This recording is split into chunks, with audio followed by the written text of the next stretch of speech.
मरियम था और स्वर्गदूत ने उसके पास भीतर आकर कहा,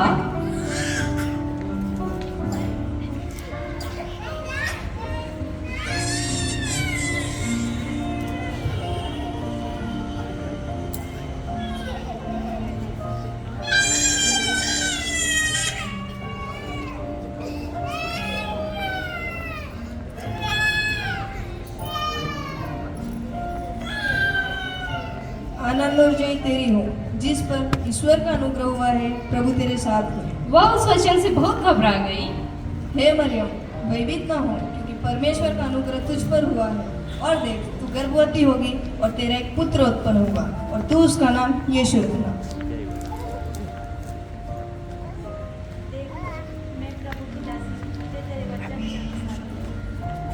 तब स्वर्गदूत उसके पास से चला गया।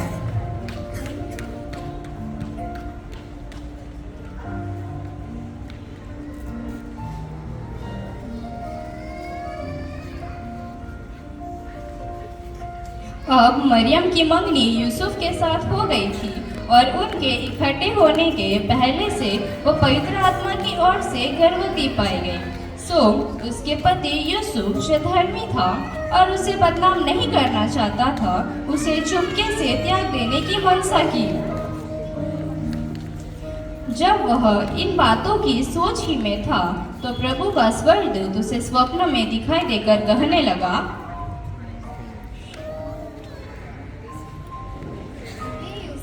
दाऊद की संतान, तू अपनी पत्नी मरियम को अपने यहाँ ले आने से मत डर, क्योंकि जो उसके गर्भ में है वह पवित्र आत्मा की ओर से है। वह पुत्र चुनेगी और तू उसका नाम यीशु रखना, क्योंकि वह अपने लोगों का उनके पापों से उद्धार करेगा। तब यूसुफ नींद से जागकर प्रभु के दूत की आज्ञा अनुसार अपनी पत्नी को अपने यहाँ ले आया।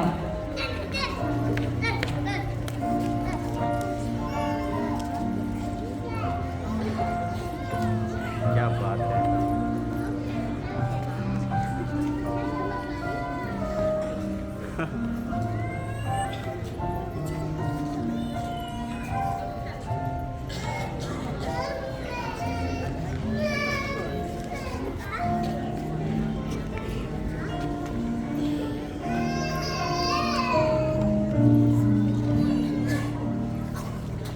उन दिनों में अगस्तुस राजा की ओर से आज्ञा निकली।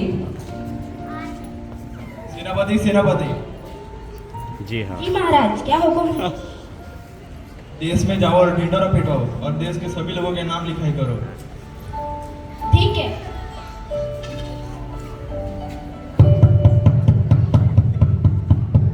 सुनो सुनो सुनो, देशवासियों सुनो, राजा का हुक्म है कि अपने अपने शहर में जाके नाम लिखाई करो। सुनो सुनो सुनो।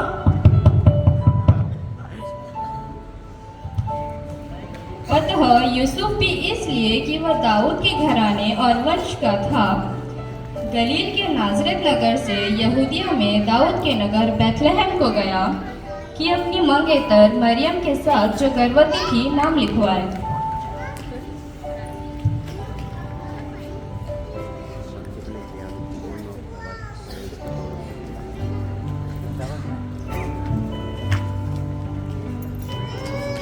क्या नाम है? याकूब और रुत। याकूब और रूत। अगला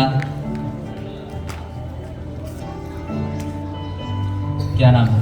यूसुफ और मरियम। यूसुफ और मरियम। अगला ईशा का खाना। ईसा और मरियम।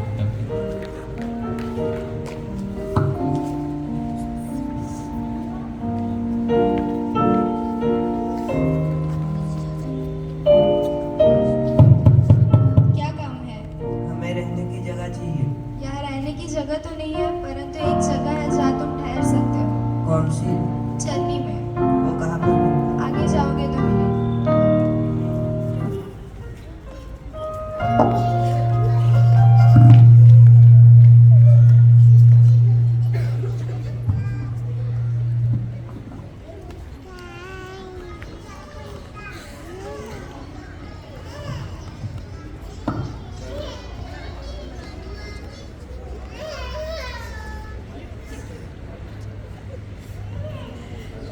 उनके के वहाँ रहते हुए उसके जन्म के दिन पूरे हुए और वह अपना पहलौठा पुत्र जनी और उसे कपड़े में लपेटकर चरनी में रखा। क्या बात है।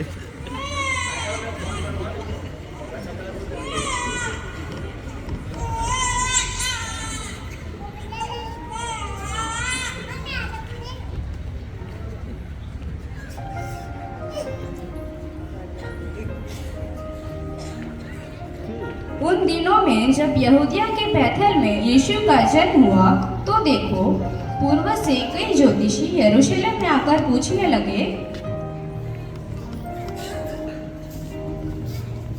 वो रहा तारा, देखो, चलो उधर चलते हैं। अब हम कहाँ जाए? चलो।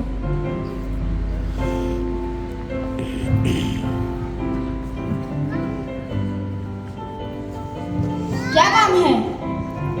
हमें राजा से मिलना है। मिलवाता हूँ। यहूदियों का राजा जिसका जन्म हुआ है कहाँ है? क्या?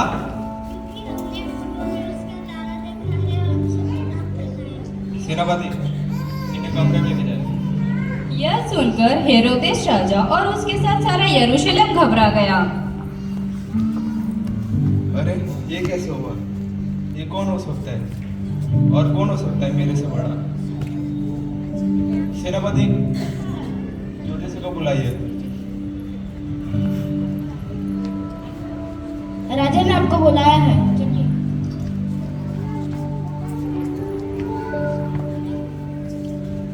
तारा तुम्हें ठीक किस जगह दिखाई दिया था? हमें वो तारा पूर्व में दिखाई दिया था। जाओ और उस बालक के बारे में ठीक ठीक मालूम करो और जब वह तुम्हें मिल जाए तो मुझे समाचार दो ताकि मैं भी उस आके प्रणाम करूं।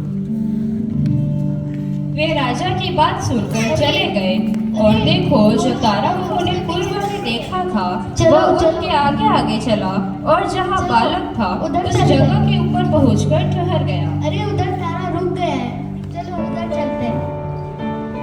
उस तारे को देखकर वे अति आनंदित हुए और उस घर में पहुंचकर उस बालक को उसकी माता मरियम के साथ देखा और मुंह के बल गिरकर उसे प्रणाम किया और अपना अपना थैला खोलकर उसे सोना और लोबान और गंधरस की भेंट चढ़ाई और स्वप्न में यह चेतावनी पाकर कि हेरोदेस के पास फिर न जाना वे दूसरे मार्ग से होकर अपने देश को चले गए।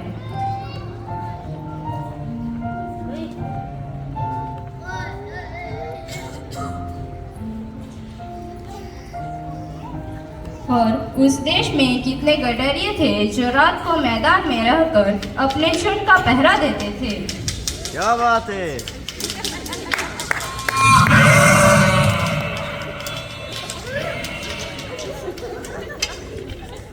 और प्रभु का एक दूत उनके पास आ खड़ा हुआ और प्रभु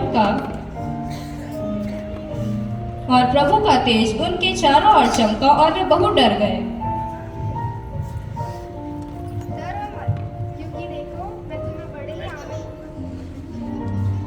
डरो मत क्योंकि देखो मैं तुम्हें बड़े ही आनंद का सुसमाचार सुनाता हूँ कि आज दाऊद की नगरी में तुम्हारे लिए एक उद्धारकर्ता जन्मा है। यह हमें कहाँ मिलेगा? और इसका तुम्हारे लिए यह पता है कि तुम में एक बालक को कपड़े में लिपटा हुआ और चरनी में पड़ा पाओगे। चलो चलो हम मिलने चलते हैं।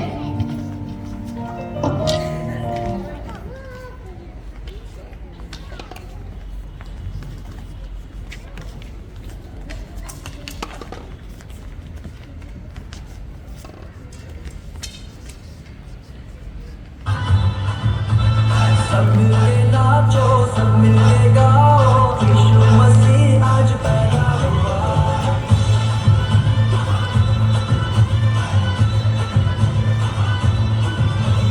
सब मिलके नाचो, सब मिलके गाओ, यीशु मसीह आज पैदा हुआ। खुशियाँ मनाओ, सबको सुनाओ, यीशु मसीह आज पैदा हुआ। यीशु मसीह आज पैदा हुआ। यीशु मसीह आज पैदा हुआ।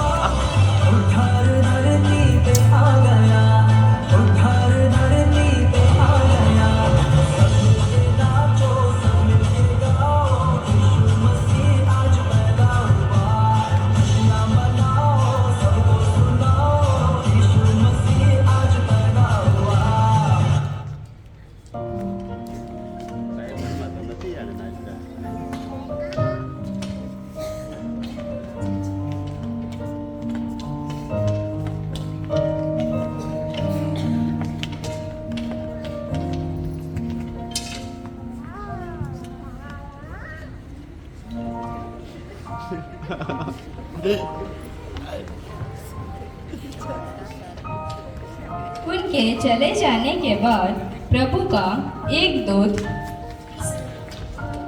स्वप्न में यूसुफ को दिखाई देकर कहा, उठ उस बालक को और उसकी माता को लेकर मिस्र देश में चला जा, और जब तक मैं तुझसे न कहूँ तब तक वहीं रहना, क्योंकि हेरोदेश इस बालक को ढूंढने पर है कि उसे मरवा डाले।